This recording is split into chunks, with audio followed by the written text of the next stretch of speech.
Okay, good morning. Today we are discussing the next topic in module 2. That is, in the last class we discussed about what is intersymbol interference and how this intersymbol occurs in baseband transmission, and what would be the final expression for the output signal of the received filter. Right, y of t. Y of ITB is equal to mu into AI, or mu is the scaling factor and AI is the pulse transmitter, right? So next we will check can we reduce this ISI by selecting proper selection of a pulse P of t, or can we design a transmit and receiver filter for getting the selected pulse P of t, right? Can we reduce this ISI completely or not, right? So these are the sessions that we're going to discuss now. So this there is a criteria which is known as Nyquist criteria for distortionless baseband binary transmission, or distortionless baseband transmission. So this is also known as Nyquist criteria for zero ISI. Okay.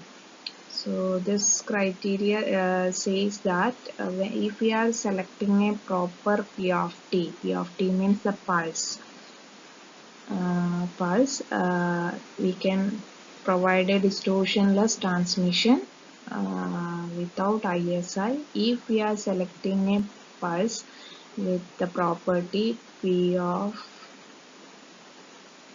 summation n is equal to minus infinity to infinity P of f minus nRB is equal to dB. That is a Nyquist criteria says, where this P of f is the Fourier transform of the pulse P of t, right? P of t is the pulse that we are transmitting, right? So in order to prove that, I will discuss the detailed proof. One thing you have to understand is we can ensure zero ISI if we are transmitting a pulse showing these characteristics. That means the pulse summation n equal to minus infinity to infinity P of f minus nRB equal to dB, where RB is the information rate and TB is the duration. With duration, this is the information rate, data rate, right? Data rate. Okay. So next we move on to the derivation or proof of this equation, that this condition is known as Nyquist criteria for distortionless transmission.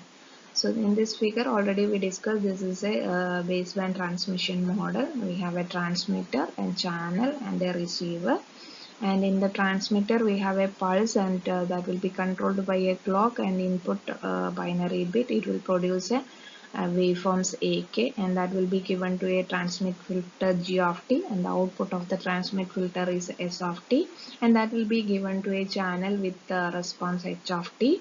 And at this channel this transmitter signal will be added with the noise W of t, and at the receiver it will be received X of t, that will be the addition of S0 of t plus W of t, and the receiver filter having a characteristics impulse response E of t, and the output is Y of t, and this output is sampled and that will be given to a decision device. So keeping this picture in mind, and we'll move on to the derivation of this Nyquist criteria.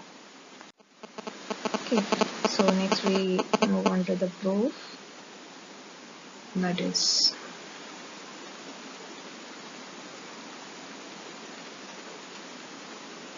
Nyquist criteria for distortionless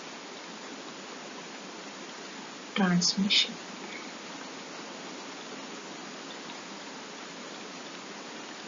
Okay, so let us take P of t, and S del of t. S del of t is impulse train. Impulse train with the period Tb. Okay, so we define the impulse train P del of t, that is the product of this P of t and S del of t, right? So when we are taking the Fourier transform, what happens? Multiplication in time domain becomes convolution in frequency domain. So it will be the Fourier transform of P of t is taken as P of f, that is convoluted with S del of f, right? So S del of f. As we know this S del of t, it is the impulse train, so we can represent it as minus infinity to infinity summation del of t minus mtb. It is nothing but it is a pulse train, right? So when we are taking the Fourier transform S del of f as the Fourier S del of t, then S del of f here will be equal to summation fs into summation minus infinity to infinity del of f minus nfs, that we already discussed in the case of sampling theorem. That means if we have a impulse train, that will be the shifted impulses summation, we get the Fourier transform of that shifted impulse train is fs into summation minus infinity to infinity del of f minus nfs. So substitute that here, so we get p del of f is equal to p of f convolution fs into summation del of f minus nfs. Okay, after this clear, move on to the next session. Let here we are taking, let fs is equal to 1 by tb, or that is equal to rb, that is the bit rate or information rate. Okay, so then we can write p del of f is equal to p of f into summation n is equal to minus infinity. Here we take the convolution into rb. Here fs is taken as rb, summation minus infinity to infinity del of f minus nrb. Okay, so here the operation is convolution, right? This is convolution.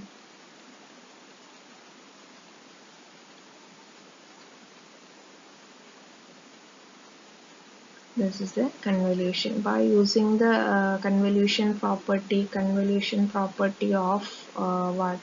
Impulse function. Impulse function, we can write this when a function is multiplied or convoluted with an impulse function, it will be the shifted function. So that is given here by this equation f minus nrb. That means if we are a convoluted function p of f with shifted impulse function del of f minus nrb, the result will be p of f minus nrb. The shifted function will be given to the original function p of f minus nrb. So we can apply this property here.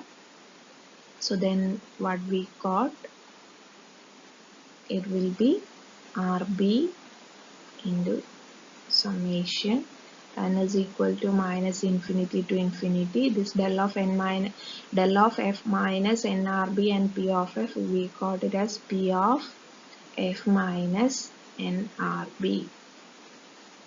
Okay, so keep in mind this, we got an expression for p del of f,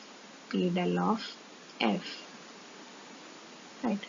Next we take this p del of f, P del of f will be the Fourier transform of P del of t.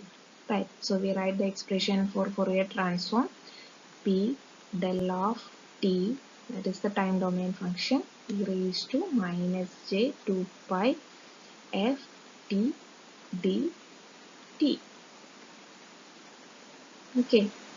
So what is this P del of t? P del of t, that is time domain function. P del of t is the P of t is multiplied with the impulse train, that P del of t into L of t minus mtb. This m and n are some integers that do not discriminate. Here we are using another letter m. Right. So using the shifting property of impulse function, we can write this as summation n is equal to minus infinity to infinity p of t minus mtb. The shifting property means, already we discussed, that is x of t multiplied with an impulse train mtb, we will get it as x of mtb into del of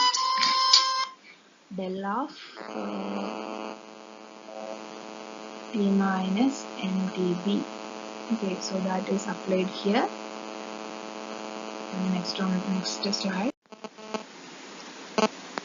So we can write the pulse equation P del of f. P del of f already we define, it is Fourier transform of P del of t. This P del of t we express is as P del of t is equal to summation n equal to minus infinity to infinity p of m dp by using the shifting property of impulse. It is. So substitute that here, integral minus infinity to infinity summation n equal to minus infinity to infinity p of m dp del of t minus mtp into e raised to minus j 2 pi f t dt. So this e raised to term is come because it is the Fourier transform expression, right? So here we are taking take this let an integer m, that is equal to I minus k. That means I is equal to k when m is equal to 0, and I not equal to k, m not equal to 0. Right. Then we can write P of I tb minus k tb. In that case, it will be 1 when I equal to k and 0 when I not equal to k. Right? So this also we can write it as P of I minus k into tb. So that is equal to 1 for I equal to k and 0 for I not equal to k. Right? Similar, like we can write P of mtb. M already we define it as I minus k. Right? P of mtb equal to 1 when I equal to k, or m is equal to 0, and 0 when m not equal to 0. Right? So from that we can write the expression for P of f. P del of f, not P of f, P del of f, that is equal to integral minus infinity to infinity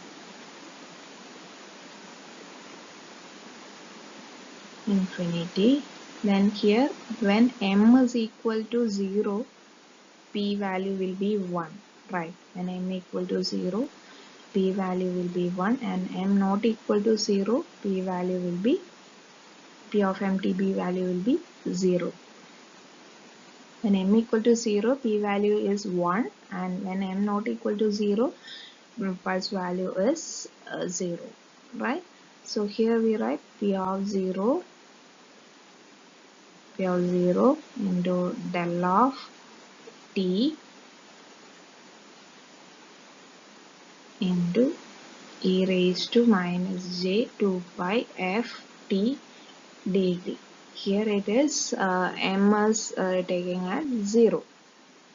M is taking as 0. Right.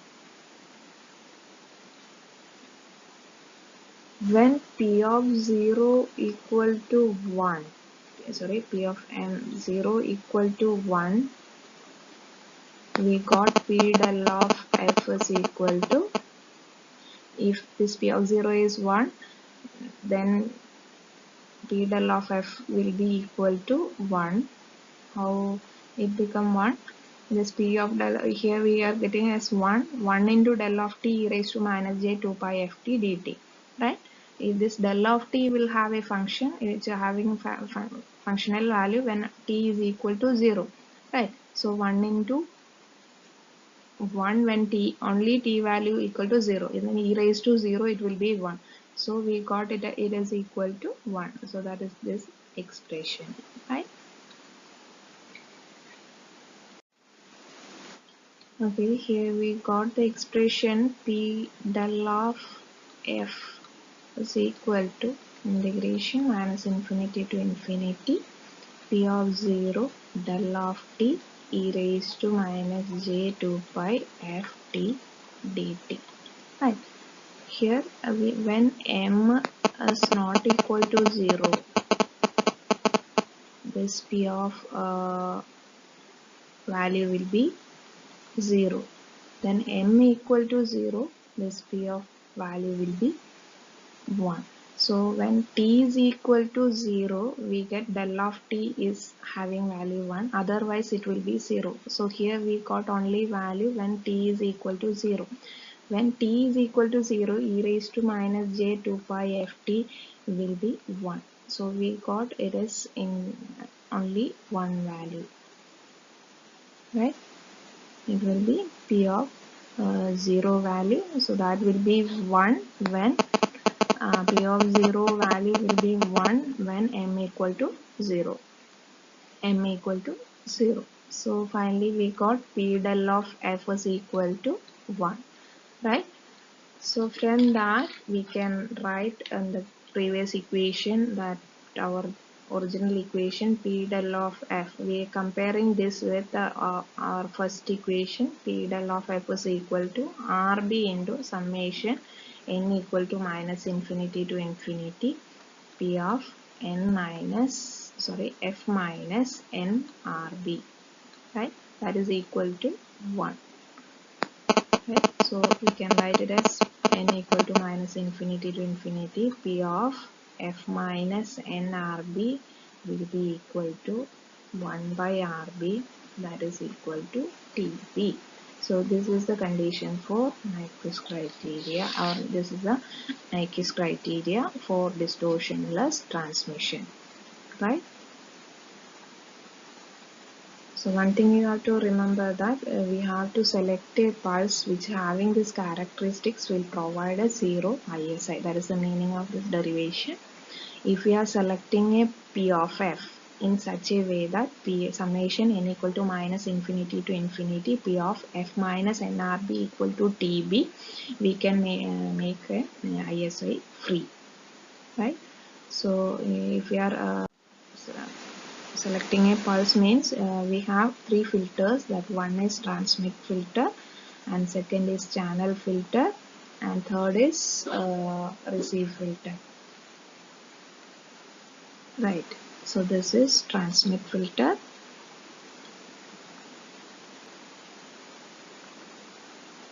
Transmit filter characteristics, impulse response g of t. This is channel filter, impulse response h of t, and receive filter,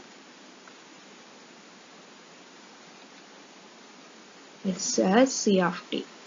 Okay, this whole response is indicated by this P of t.